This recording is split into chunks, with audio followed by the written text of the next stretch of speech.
Alright guys, so in today's video what we're going to be talking about is our next two rules of exponents, which are the multiplication and division properties. Let's start by talking about the multiplication property. So we're going to first write these two expressions in expanded form and then simplify them to kind of see how this works. So when we do that, x to the fifth, remember, is x multiplied by itself 5 times, so x multiplied by x. And then x to the third is x multiplied by itself 3 times. Now when you think about it, what that really is doing, if you count all those up, that's really 8 x's. So this would be x multiplied by itself 8 times, or x to the power of 8. Let's do the same thing with our next example. So we've got 8 squared, so that would be 8 multiplied by 8. And we've got 8 to the fourth, which would be 8 multiplied by itself 4 times. And then, just like above, really what that is it's 8 multiplied by itself 6 times. So that would be 8 to the power of 6. Now in this case, we can actually simplify that. And if you take 8 to the power of 6, or 8 multiplied by itself 6 times, that's going to be 262,144. But really the more important part that I want us to see is that with our exponents, when we're multiplying, notice that x to the fifth multiplied by x to the third was x to the eighth, and 8 squared multiplied by 8 to the fourth is 8 to the sixth. In other words, all we really have to do is add our exponents, and so that'll save us some time so that we don't have to write it out in expanded form every time we want to multiply. Now, let's formalize that just a little bit more. So to multiply, we're going to use what's known as the product rule. We first need to check that the base is the same. That's important. You've got to make sure that your base is the exact same, and then you can just add your exponents. In other words, in general, x to the a multiplied by x to the b, it's going to be x to the a plus b. Okay. So let's take a look at some examples of this. In this first one, we've got y to the sixth multiplied by y. My suggestion, if a variable does not have an exponent, is to always put a 1 there. So if we have y to the sixth multiplied by y to the first, that's going to be y to the sixth plus 1, and 6 plus 1 is 7. Next, we've got 7 to the third multiplied by 7 squared, so that's going to be 7 to the power of 3 plus 2, which is 7 to the power of 5. And then this is one where we can actually type this into our calculator. So 7 multiplied by itself 5 times, and that's going to be 16,807. Finally, on number 3, once again, any variable that doesn't have an exponent, we're going to put a 1 there. So now we're going to have 3 numbers to add together. We're going to have p to the power of 0 plus 1 plus 5. And 0 plus 1 is 1, plus 5 is 6. So this is going to be p to the power of 6. Okay. Now sometimes we're going to have some coefficients. So let's talk about kind of how that's going to change things just a little bit.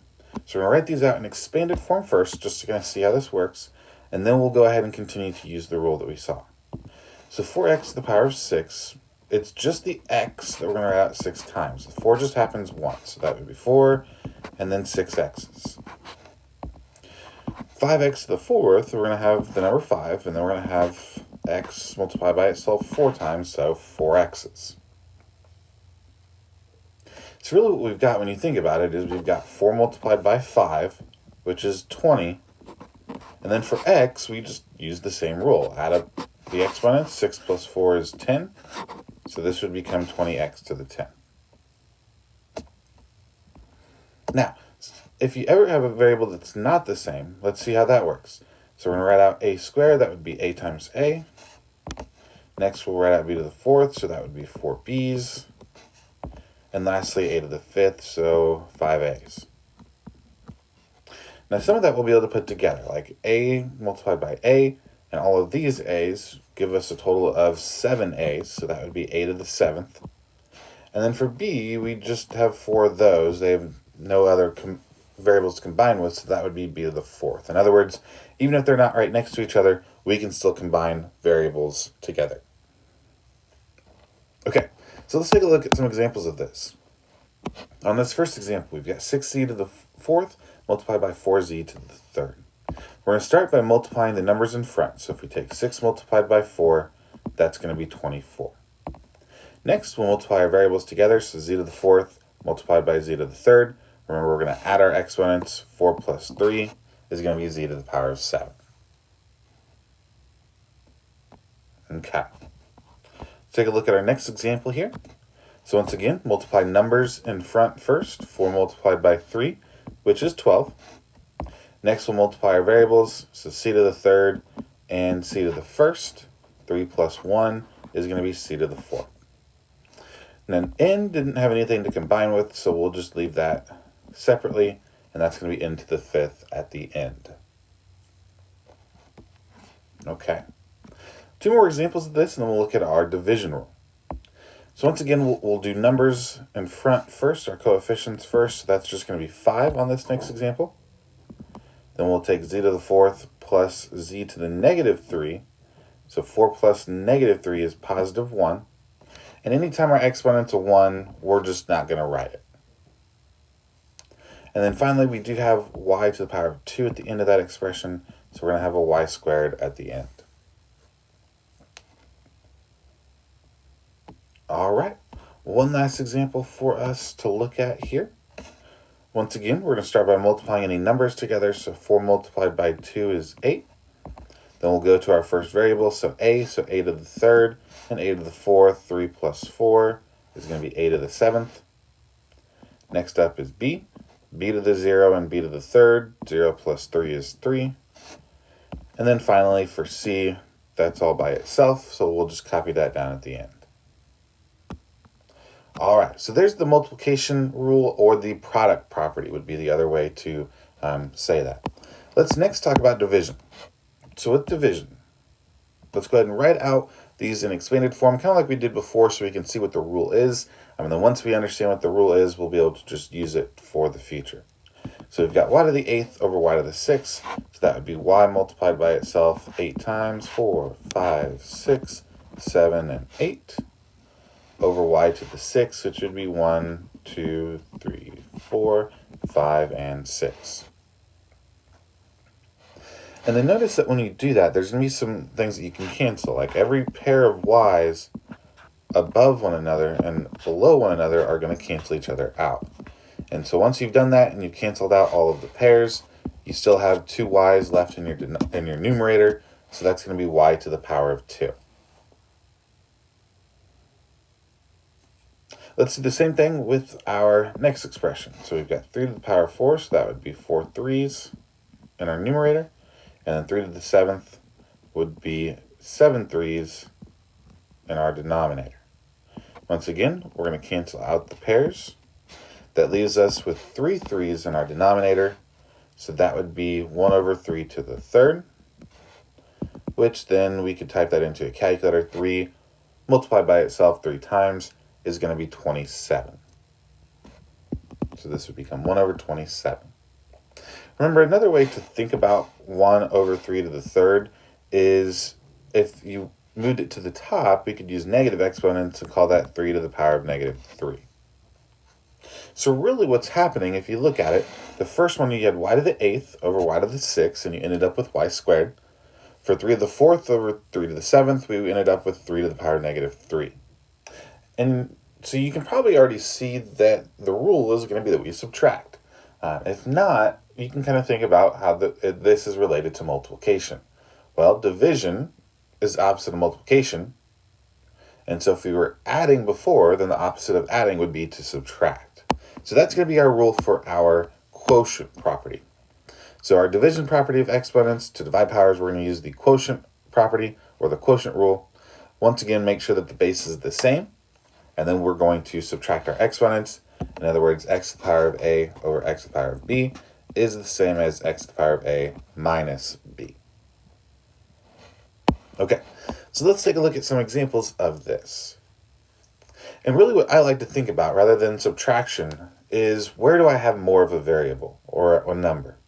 So in something like this first example, 4 to the 6th over 4 to the 2nd, where do I have more, top or bottom? And obviously 4 to the 6th means I have more on top. If I have more on top, I count up how many more do I have? Well, 6 minus 2 is 4, so that's 4 to the power of 4. And then once again with numbers, we can go ahead and type those into a calculator. So if we have 4 to the power of 4, or 4 multiplied by itself 4 times, that's going to be 256. For our next one, w to the 7th over w to the power of 3, where do I have more, top or bottom? Definitely on top. How many more do I have? 7 minus 3 is 4. And actually at this point, we're done. Now, on this next example, again, anytime you do not have an exponent, we're going to think of it as a 1. So where do I have more, top or bottom? Definitely on top. How many more do I have? Well, 2 minus 1 is 1. So that would be just x to the first. And actually, there's our answer. All right. On this next example, we finally get to see kind of what it looks like to have more on bottom. So 4 to the 2nd over 4 to the 6th. Where do I have more? Actually, in my denominator this time. How many more? Well, 6 minus 2 is 4. So 4 to the power of 4. Now, when we have everything in our denominator and nothing left in our numerator, we're going to have to put a 1 there. Then we'll go ahead and take 4 to the power of 4, which actually we know that from above. That's going to be 256 in our denominator, and just keep that 1 in the numerator. So we're going to end up with a fraction this time, 1 over 256. Next, we've got x to the negative 4 over x to the 9th. Remember that in this case, let's go ahead and move our negative exponents. So remember, x to the negative 4, since it was in our numerator, we'll move it down to our denominator. So that would be x to the 4th. And then x to the 9th was already there, so we'll still leave that in our denominator. And again, remember, when we do not have anything left in our numerator, we'll put a 1 there. So now this actually is the addition rule. We're going to add our two exponents. So x to the 4th plus, or multiplied by x to the 9th is going to be x to the 13th. And then there's going to be our final answer. All right. For this last one, we're going to do kind of the same thing. We're going to take our a to the negative 2, which is our negative exponent, move it to the top this time, so a squared. We already had 1a up there. And if there's nothing left in our denominator, that's actually okay. In fact, we had that happen quite a few times, and we can just leave that as a squared multiplied by a. Only when you get everything out of your numerator do you have to put the 1 there. Now we just have to add our exponents because we're multiplying. So a squared multiplied by a to the first becomes a to the power of 3. All right, let's take a look at some more complicated examples where we've got some multiple variables and even some numbers in front. Let's start by just writing out the expanded form. So we've got x to the 4th, y squared in our numerator, so that would be x multiplied by itself 4 times, y multiplied by itself 2 times, over x to the 1st, so just 1x, and then y to the 5th, so 1, 2, 3, 4, and 5. Okay, so once again, cancel out any pairs you have, so we'll cancel out here, here, and here. So in our numerator, we have 3 x's, x to the power of 3. For y, we have 3 y's, so that would be y to the power of 3. And again, you could also think about that as, where do I have more? For x, I had more in our numerator. 4 minus 1 is 3. Y, I had more in my denominator, so we'll keep it there. And again, 5 minus 2 is 3. So again, that's kind of how I prefer to use this rule, is to think about where do I have more. So let's do that. On this first example, we've got 5 to the power of 6 in our numerator, 5 to the power of 6 in our denominator. Where do I have more? And actually, I don't. In fact, if you think about it, all of these 5 to the power of 6's, those 6 5's, are going to totally cancel with those 6 5's, and we're going to get rid of them completely. But for our 3, where do we have more? Definitely in our numerator. How many more do I have? Well, 4 minus 2 is 2. And then we can go ahead and simplify that. 3 squared is 9. So let's take a look at one last example, and we'll be done for today. We're going to start this example by taking a look at our numbers that are in front, or our coefficients. So with the 4 over 12, we're looking at, can we divide those by the same number? And we can. 4 divided by 4 is 1. 12 divided by 4 is 3. So far for our new fraction, we're going to have 1 over 3. Next, let's go ahead and take a look at our x variable. So x, we had x squared in our numerator, and x to the 1st in our denominator. So where do we have more? Well, definitely have more in our numerator. How many more? Just one more. So that would just be x to the first in our numerator. Next, for y, where do we have more? Definitely in our denominator this time. How many more? Well, 4 minus 1 is y to the power of 3. So we will move that, or keep that in our denominator. For z, we've got some negative exponents. So this z to the negative fourth, we're going to move that down to our denominator. We still had z to the third there, so that would be z to the third going right here. Now, we're not actually done, and here's the reason we can know that we're not done, is that we still have two z's. And when you're done simplifying, you should just have one of each base, or one of each variable. So let's go ahead and simplify this just a little bit further. For our numerator, we had 1x. You could just write that as x. For our denominator, we have our 3, we have our y to the third, and then let's put our two z's together. They're being multiplied, so we'll add the exponents. 4 plus 3 is z to the 7th, and now here's our final answer. All right, guys. So that is it for today. In 4.3, which we'll be talking about next time, we're going to be looking at power of a product, as well as power of a power and power of quotient. So 3 new rules next time. Until then, have a great rest of your day.